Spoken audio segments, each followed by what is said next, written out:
avant qu'Allah ne le choisisse. Abraham n'était ni prophète, ni guide, ni modèle, il était un homme seul. Il est né dans un monde où tout le monde adorait, sans jamais se poser de questions. Des idoles sculptées par des mains humaines, puis adorées comme si elles étaient divines. Abraham regardait son peuple. Il voyait leur visage.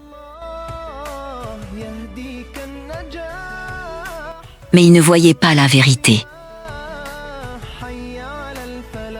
Alors il a levé les yeux vers le ciel. Il a observé les étoiles dans le silence de la nuit. Puis la lune, éclatante mais passagère. Puis le soleil, puissant mais voué à disparaître. Et dans son cœur est née une certitude simple.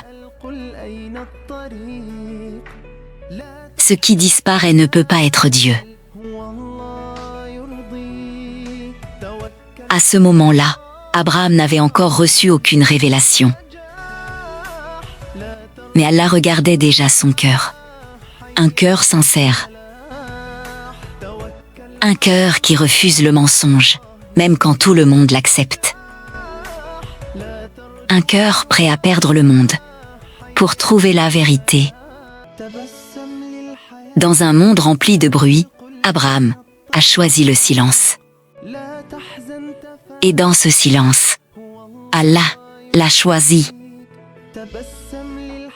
Abraham n'a pas seulement réfléchi, il a agi.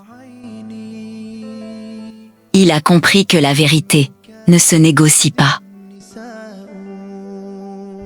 Il s'est levé contre ce que tout le monde acceptait. Il a brisé les idoles que son peuple vénérait. Non par colère, mais par amour de la vérité. Son peuple n'a pas compris. Ils ont vu un ennemi, là où il y avait un rappel. Ils ont choisi le feu. Un feu pour faire taire la vérité.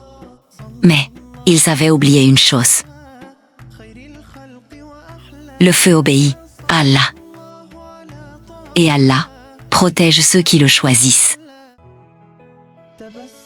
Ce jour-là, Abraham n'a pas perdu.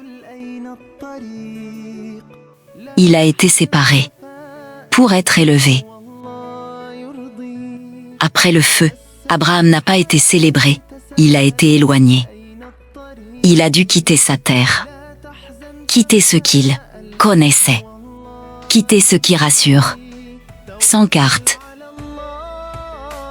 sans promesse visible, mais avec une certitude.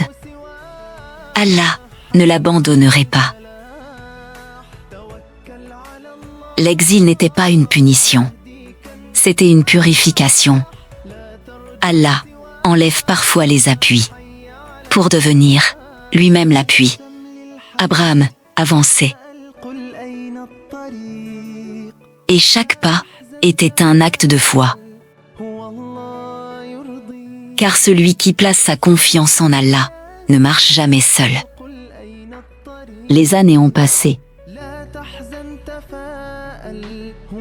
Abraham n'était plus seul. Allah lui avait accordé un fils. Un fils aimé. Un fils attendu. Et puis, l'ordre est venu. Un ordre qui dépasse la raison humaine.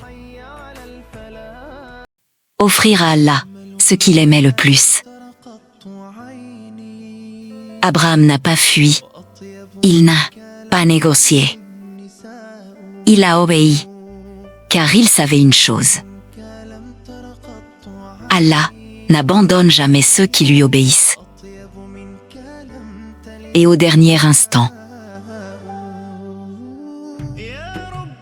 Allah a remplacé l'épreuve par une miséricorde. Ce jour-là, Abraham a tout donné. Et Allah lui a tout rendu. L'histoire d'Abraham ne s'est pas arrêtée à l'épreuve. Elle est devenue un héritage transmis par la foi, par l'obéissance, par la confiance absolue en Allah. Abraham n'a pas laissé des mots, il a laissé un chemin que des millions suivent encore aujourd'hui. Car Abraham a fondé plus qu'une histoire, il a fondé une voie tournée vers l'unicité, vers Allah, seul et unique.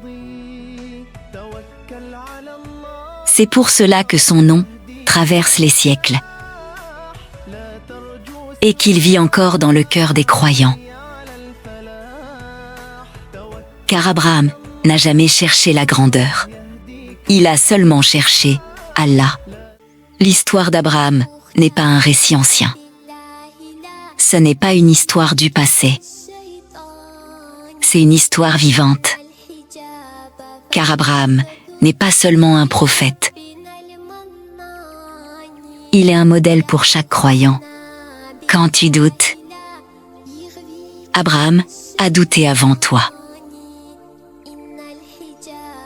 Quand tu es seul, Abraham a marché seul avant toi. Quand tu dois faire un choix difficile, Abraham a choisi Allah avant tout.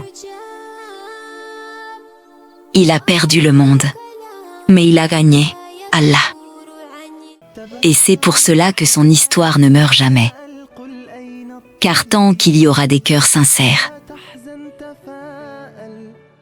il y aura des Abraham. تبسم للحياة تساءل قل أين الطريق لا تحزن تفاءل هو الله